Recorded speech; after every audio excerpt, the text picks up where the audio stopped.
Selamat datang di Ruang Gagasan Podcast, teman baca RBC dimanapun berada. Semoga dalam keadaan baik dan super sehat. Hari ini kita sudah bersama seorang peneliti, gitu ya. Mas Abid ini adalah seorang peneliti yang bermajor psikologi. Betul, Mas Abid. Mas Abid, selamat datang. Boleh tepuk tangan dulu dong buat Mas Abid hari ini, teman-teman. Mas Abid, gimana kabarnya? Sehat? Terima kasih banyak ya Mas sudah mau hadir di RBC ini. Aku rasa ini sebuah usaha meluangkan waktu yang effort banget gitu.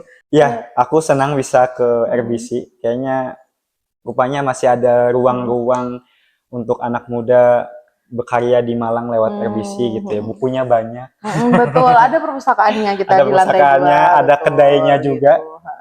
Seru sekali di RBC. Oh, jadi teman-teman ini aku jelasin sedikit ya, Mas Abid ini teman-teman sedari lebih muda dari sekarang masih muda, tapi dulu ketika lebih muda lagi adalah seorang aktivis pendidikan ya yang mengusahakan akses literasi di akar rumput, Betul. khususnya di Banjar, betul kan? Di Betul. Banjar. Jadi dulu kita punya komunitas teaching and read di Banjar gitu ya. Jadi 2012-an, 2016-an itu kita punya gerakan literasi di Banjar gitu yang lagi hangat-hangatnya sekali di nasional.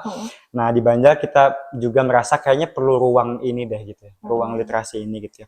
Di Banjar mungkin problemnya berbeda dengan di Malang gitu. Misalnya akses terhadap buku yang lumayan mahal. Kalau kita ke toko buku ada luar Jawa segini, iya, luar biasa segini. Pulau Jawa segini Iya, gitu. betul. Hanya kita merasa kayaknya kok yang akses buku hanya orang-orang yang punya ya dalam tanda kutip. Sedangkan orang yang ingin baca buku ini sebenarnya banyak tapi nggak punya akses gitu. Akhirnya terbitlah namanya Teaching and Read bersama teman-teman gerakan mahasiswa dan pelajar di Kalsel. Buat salah satunya tuh kumpulin buku gitu ya, buat ngelapak. Termasuk bikin namanya pojok baca di desa. Gitu. Jadi di Banjar tuh khususnya di desa Mandiangin dan Belangyan itu kita bayangin ya, di Belangin itu adalah desa yang awalnya mereka berada di bawah pegunungan, lalu ketika dibikin PLTA, mereka harus naik ke atas semua orang-orangnya, terus dibikin PLTA terbendung gitu ya.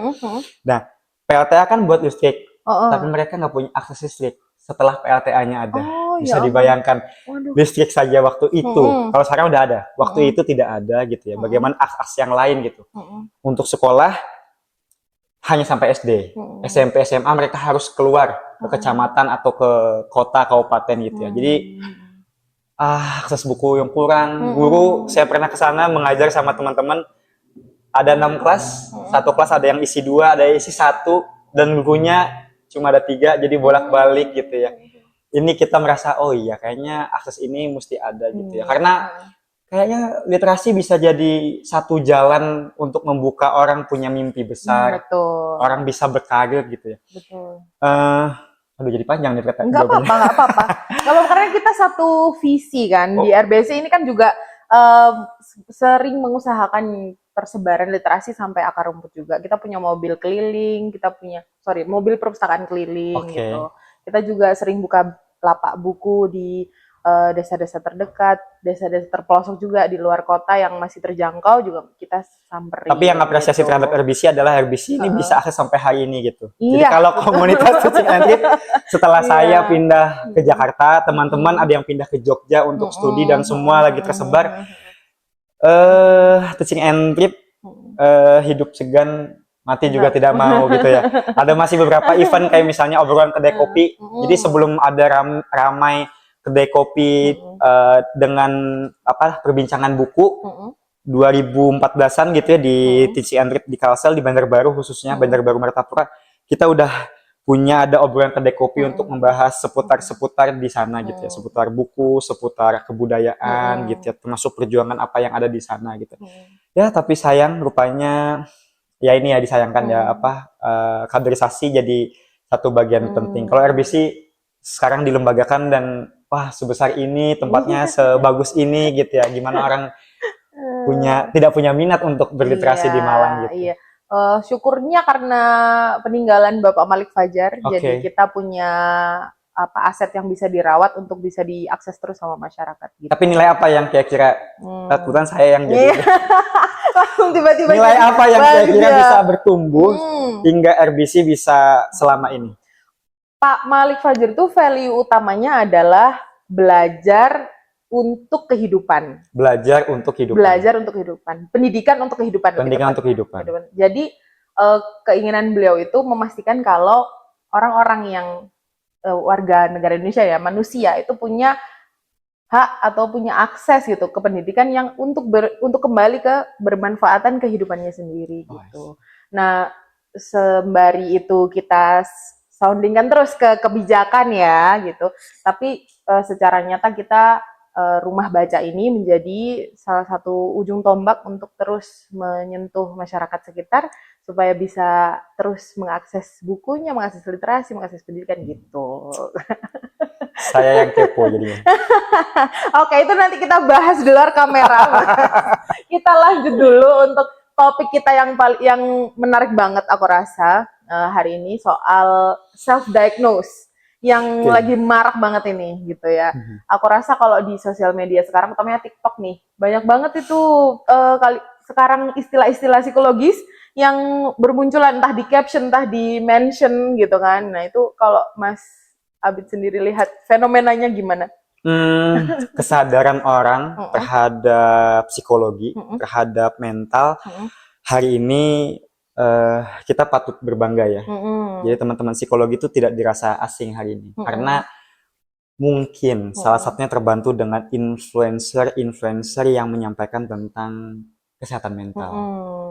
Nah, ini tuh satu proses panjang orang-orang mengenal tentang kesehatan mental. Dulu kan mungkin kesehatan mental tuh terpinggirkan gitu. Gitu aja nggak percaya diri, gitu aja cemas, gitu aja stres misalnya, yang kayaknya itu dipinggirkan gitu. Hari ini orang-orang udah mulai sadar bahwa kalau aku kayaknya cemas, aku kayaknya punya batasan diri deh gitu. Kayaknya aku bisa deh harusnya tidak mengerjakan ini karena ini bukan pekerjaanku, daripada aku berlebihan bebannya gitu misalnya. Itu ada bagusnya. Di sisi lain orang juga bilang bahwa generasi sekarang sedikit-sedikit merasa tekan katanya. Gen Z lemah misalnya. Ada ucapan-ucapan itu gitu. Nah, pada sisi orang mulai sadar, di sisi yang lain aku melihat juga ada yang menangkapnya tidak utuh gitu. Ada orang yang melihatnya karena melihat konten sesuatu, misalnya konten apa yang sedang ramai. Oh kayaknya aku ADHD deh, misalnya Itu lagi tinggi banget itu kayaknya. Ya, dimension terus kayaknya aku punya ADHD deh. Iya, gitu. aku susah fokus. Kayaknya aku monkey mind, pikiranku seperti monyet loncat gitu ya kemana-mana. Habis ini kira apa? Oh iya, habis ini apa gitu ya. Kayaknya aku ADHD deh. Ini juga tidak tepat gitu ya. Jadi mendiagnosa mental, kesehatan mental gitu ya dengan sebutan aku nih sebenarnya ini, aku sebenarnya itu gitu. Atau aku kan nggak bisa, aku kan introvert. Memangnya penjelasan introvert tentang itu misalnya. Nah ini juga jadi salah kaprah gitu. Karena awareness-nya dapat, melihat secara utuhnya harusnya juga lebih dapat gitu ya. Saya nggak tahu apa fenomena lengkapnya, tapi apakah mungkin dengan melihat konten yang sedikit-sedikit, sepenggal-sepenggal, akhirnya melihatnya hanya bagian tertentu saja yang merasa relate. Karena relate tuh belum tentu valid loh.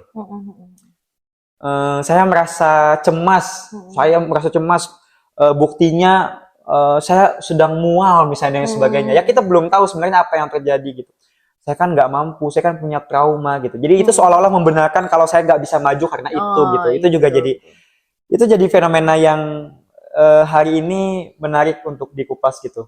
Dari sisi lain, awareness-nya sudah mulai ada, orang sudah mulai aware terhadap kesehatan mental dan psikologi. Di sisi lain, orang juga mulai mendiagnosa sendiri.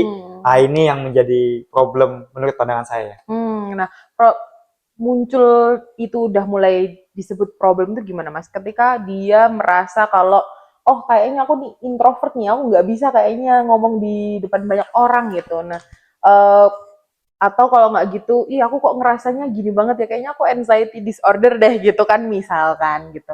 Nah itu titik dia mulai menjadi problem itu di mana? Apakah sejak dia merasa bahwa dirinya menderita sesuatu gitu?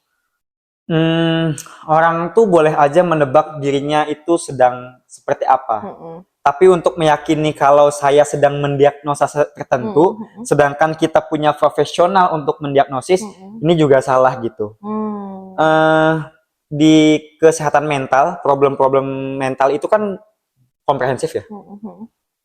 Orang dikatakan cemas jika apa, jika apa, jika Mm-mm. apa, jika sudah berapa lama gitu kan ya. Hmm. Profesional sekalipun Hmm. mendiagnosa tersebut gitu ya, itu Mm-mm. proses panjang gitu. Proses panjang gitu. Nah, Hmm. kita tiba-tiba ujuk-ujuk gitu ya, baru melihat satu konten, dua Iya. konten merasa relate dengan Hmm. ini gitu. eh ada baiknya untuk tidak cepat mengambil kesimpulan. Hmm. Ada baiknya tidak cepat mengambil kesimpulan.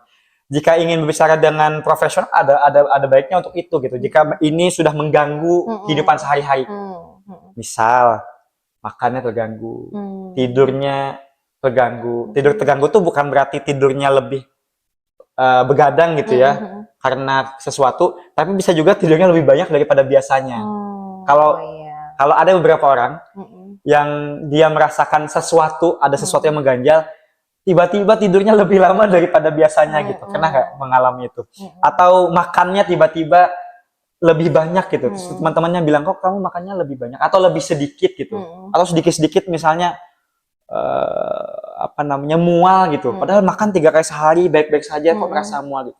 Kalau sudah mungkin Hmm. apa namanya kehidupan sehari-harinya terganggu sekali gitu ya, terganggu sekali. Hmm. Nah, itu disarankan untuk cobalah ke profesional gitu ya. Hmm. Cobalah profesional. Tidak ada salah ke profesional. Hmm. Nah, ada yang menarik, Mbak. Hmm. Hmm, orang nggak berani ke profesional karena Hmm. takut dijudge. Oh iya, betul betul. Tapi masalahnya Hmm. dia nggak profesional, tapi dia menjudge dirinya sendiri. Oh bener, itu trouble banget sih itu. Ah, ini jadi fenomena yang menarik juga gitu. Kalau kesalahan fisik Hmm. mungkin kayaknya saya flu deh. Memang ada Hmm. flu-nya misalnya lagi sedang apa batuk, Hmm. pilek gitu kelihatan gitu ya. Tapi kalau yang mental susah tebak-tebakannya gitu. Apalagi Bener-bener. baru awareness, baru sadar Hmm. tentang isu ini gitu. Tapi saya nggak tahu apakah itu diakomodir nggak ya sama pemerintah. Setahu saya sebenarnya BPJS itu bisa untuk memeriksakan kejiwaan. Tapi saya nggak tahu nih, sepaham saya, psikiatri dan psikolog itu berbeda ya kan. Betul, Psikiatri treatmentnya dengan medicine, betul, obat, ya betul, kan. Psikologi dengan terapi, begitu kalau betul. nggak salah. Nah itu apa juga karena banyak orang tidak mengetahui akses tersebut. Bisa aja nggak sih mas? Bisa. Hmm, Pemerintah kayak bukan kayaknya, memang belum memang belum belum belum ya. fokus ke sana Mm, gitu ya. mm, Walaupun ada mm, namanya Puspaga mm, mm, dari Kemen PPA yang mm, sudah ada mm, kayaknya di setiap kabupaten kota dan mm, di provinsi. mm, Kalau mm. di Jawa Timur sampai di Surabaya sampai ke RW loh. Oh, Puspaga wow. RW dia Mm, masif sekali di Jawa Timur ya, mm, khususnya Surabaya gitu ya.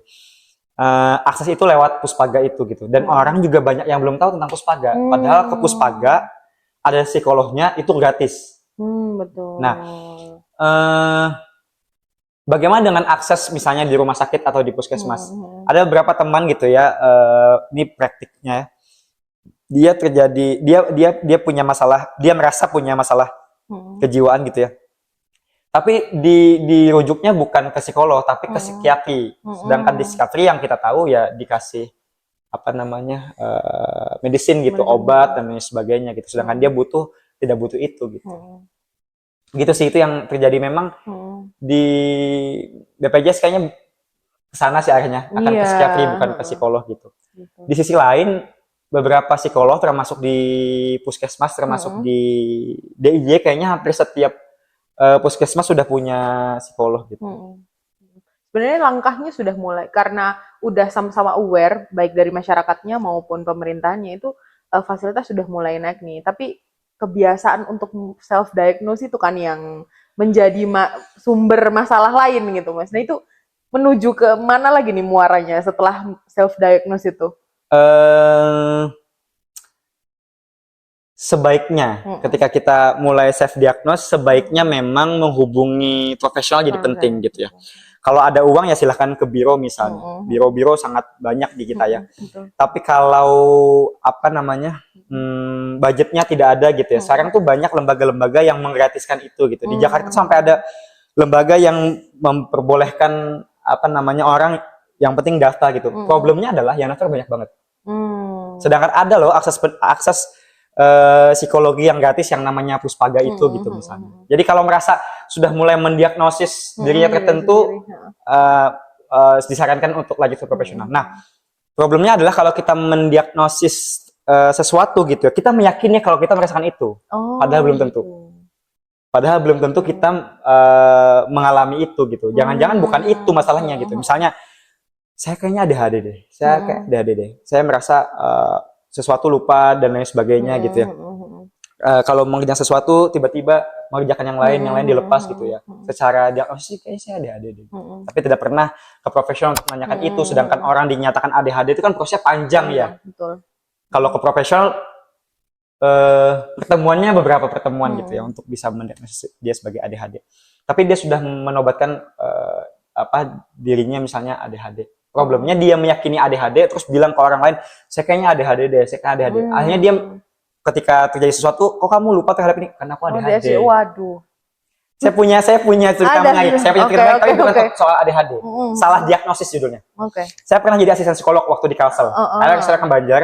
Waktu kuliah di S1 di Banjar itu saya pernah jadi asisten psikolog di salah satu biro di Banjarbaru. Ada seorang ibu gitu ya, dia punya anak, dia merasa anaknya autism. Ibu merasa anaknya autism. Akhirnya ibu itu ke salah satu biro itu buat nanyain, anak saya kan autism deh. Kalau dari diagnosis ini self diagnosis kan, saya perlu deh psikolog gitu, psikolog lah dia. Psikolog merasa ini memang secara apa namanya, secara diagnosis ada kayaknya. Karena tidak bisa fokus, kalau dipanggil tidak nggak segera nyaut gitu ya, gitu. Jadi ketika digebrak baru jalan berapa bulan, tapi kok psikolog saya merasa ini nggak hanya ADHD deh, kok tidak ada perubahan terhadap ini anak gitu, kayak bukan ADHD deh. Terus sebelumnya psikolog saya bilang, Bu, saya rujuk dulu ya ke dokter THT, tapi tidak dikerjakan oleh ibunya. Enggak kok, kayaknya anak saya aman aja THT-nya. Nanti ketemu lagi sama ibunya, kayaknya anak saya aman aja. Yaudah ya terapi kan berapa bulan. Setelah itu, Bu, kayaknya anak ibu ke THT deh. Oke, hanya ke THT. Yang menyedihkan kami adalah rupanya benar, anaknya setengah mendengar. Jadi anaknya tuli tapi tidak full tuli. Disitulah psikolog saya merasa, aduh, setelah berbulan-bulan kami terapi, kok baru ibu ini menjalankan rujukan harus ke THT. Rupanya tidak masalah pada ADHD-nya. Rupanya dia tidak mendengar. Karena ketika ada gemuruh, ada guntur, ada petir, yang keras sekali dia mendengar. Jadi dia tidak tuli full. Dia masih mendengar kalau keras sekali gitu ya. Memang kelihatannya seperti autism ya. Oh, ADHD sih. Seperti autism maksudnya. Sorry, bukan ADHD. Seperti autism. Tapi tidak gitu ya. Tadi saya bilang ADHD ya. Di awal autism. Oh, autism maksud saya. Rupanya bukan autism gitu. Jadi ini sekelas itu pun yang kita sudah berupaya baik gitu untuk melakukan rujukan, tapi dilakukan oleh orang tua dan orang tua merasa anak saya nggak tuli kok. Pas dilihat rupanya setengah tuli gitu. Itu kita setelah berbulan-bulan, berarti selama ini kita salah diagnos dong. Rupanya anaknya butuh alat bantu dengar. ABD, alat bantu dengar untuk itu. Ketika punya alat bantu dengar, anaknya mendengar dan bisa gitu ya. Baik-baik aja gitu ya. Termasuk waktu itu banyak diagnosnya, anaknya merasa speech delay dan lain sebagainya. Padahal bukan speech delay, karena tidak bisa mendengar maka tidak bisa bicara. Jadi kita ini kan hidup di awal adalah diberikan pendengaran ya ketika dalam kandungannya. Apapun yang kita dengarkan itu di kandungan itu yang kita serapkan ya. Nah, gimana dia mau bicara kalau mendengar saja waktu itu belum bisa gitu, tidak bisa. Betul. Itu salah diagnos. Dan itu praktik yang bikin kita semua selama ini kita sudah berjuang untuk itu dan Ya, begitulah Iya. adanya. Nah, apalagi apa kabar dengan yang diagnosa sendiri diri sendiri itu ya akan berujung pada banyak banyak resiko dan masalah lain nggak sih Mas itu? Ya, Mm-mm. eh problemnya, Mm-mm. problemnya kita tuh takut kalau ke psikolog. Mm-mm. Ini tebakan saya aja. Mm-mm. Kalau kita ke psikolog, kita ditakut dinyatakan kalau kita apa gitu secara Mm-mm. mental gitu. Mm-mm. Jangankan itu, Mm-mm. saya sendiri pun mengalaminya. Jadi, Curhat. Saya mm-mm. pernah mengalaminya kalau saya mencoba menebak-nebak saya sekarang terdiagnos apa. Karena saya belajar S1, S2 gitu ya. Mm-mm. Rupanya nggak bisa tetap. Saya tetap butuh profesional untuk bisa memberikan peta terhadap diri Mm-mm. saya gitu, pemetaan terhadap diri saya gitu ya. Mm-mm. Nggak bisa juga saya diagnosis diri saya. Saya tuh denial terhadap itu. Saya Mm-mm. kan S1 saya psikologi, S2 saya psikologi. Masa saya mengalami ini, masa saya mengalami Mm-mm. ini gitu dan sebagainya. Puncaknya tahun kemarin. Mm-mm. Saya mau bilang, saya pun dihinggapi itu gitu. Dihinggapi kesoktahuan. Mm-mm. Ini penyakit yang semua orang mungkin bisa mengalaminya ya gitu. Mm-mm. Saya merasa S1 psikologi, S2 psikologi, kayaknya saya mengalami ini deh. Saya salah tebakan. Mm-mm. Saya ke psikolog dengan bantuan pasangan saya, istri saya yang bilang, Bang, kayaknya kamu ke psikolog deh. Daripada kamu menebak-nebak sendiri gitu. Daripada kamu, emosi kamu tiba-tiba meledak, tiba-tiba apa sesuatu gitu. Hari itu saya mengalami itu tahun kemarin. Saya masih ingat. Saya ke psikolog, pertemuan, rupanya bukan itu. Rupanya memang karena masalah emosi aja, yang memang ada sesuatu yang terdistrak gitu, ada sesuatu yang bikin anchor-nya keluar gitu. Trauma-trauma di masa lalu yang tidak selesai, mengendap, rupanya keluar gitu. Saya salah tebakan. Saya merasa saya orangnya kurang fokus dan lain sebagainya. Saya mengalami ada sebagainya. Saya sebutlah nama itu apa gitu, sesuatu yang saya tahu itu diagnosisnya gitu. Saya menebak itu dan saya salah. Saya mau menyampaikan di sini bukan soal kesalahannya, karena kesoktahuan saya. Ya kayaknya ini relate deh. Akhirnya saya mencoba untuk mendiagnosa saya sesuatu ini gitu. Padahal belum tentu gitu. Artinya ketakutan-ketakutan di diagnosa soal itu tuh muncul gitu. Ada stigma yang betul. Kalau kita ke psikolog, kita tuh dinyatakan ini. Padahal ke psikolog kan ya nggak apa-apa. Nggak apa-apa, betul. Mbak Manda mau berkembang karirnya, terus bingung harus bertanya kepada siapa, maka kayaknya saya butuh fasilitasi profesional deh. Saya kayaknya ke fasilitasi karir deh. Mana ya? Oh, ke psikolog. It's okay. Ke psikolog tuh kayak ke dokter gigi 6 bulan sekali lah. Iya. Gak harus giginya berlubang. Betul. Siapa tahu pengen melihat atau mau apa namanya scaling baru ke dokter gigi. It's okay. Oke, betul. Hanya pengen cerita saja gitu ya. Dan saya menyarankan kalau punya teman saya psikolog, apa yang saya harus ke psikolog? Kan teman saya psikolog, saya selalu bilang kalau bisa bukan temannya. Betul. Ada etiknya nggak sih Mas kalau memang tidak boleh berelasi gitu kan penilaiannya? Lebih ke bias. Jadi bias. Saya kenal Mbak Manda, Mbak Manda psikolog saya, kita sahabat baik. Mbak Manda kan tahu kelakuan saya. Jadi daripada tidak tegak ya ini ya. Mas Abid, kamu kan sehari-harinya begini, aku kan tahu kamu begini. Iya sih. Saya dapat saran ini oleh psikolog teman baik saya, sahabat saya yang bilang, kayaknya aku butuh ke psikolog deh. Aku boleh nggak ngobrol sama kamu? Bit, kayaknya nggak usah deh. Kalau ke aku bias deh. Kita tuh sering ngobrol curhat yang bukan sebagai psikolog dan klien. Kita curhat sebagai sahabat. Kalau kamu cerita ke aku, ya aku tahu deh bagaimana perilaku kamu gitu. Saya sarankan kamu ke yang lain aja. Saya cari yang lain yang tidak saya kenal dan profesional untuk membayar itu gitu. Dan puas juga kita bisa mengungkapkan. Ya kalau saya waktu itu nangis ya saya nangis dengan orang yang tidak saya kenal gitu. Dan gak bias kan, dia tidak tahu masa lalu saya yang bagaimana itu jadi poin penting banget. Betul.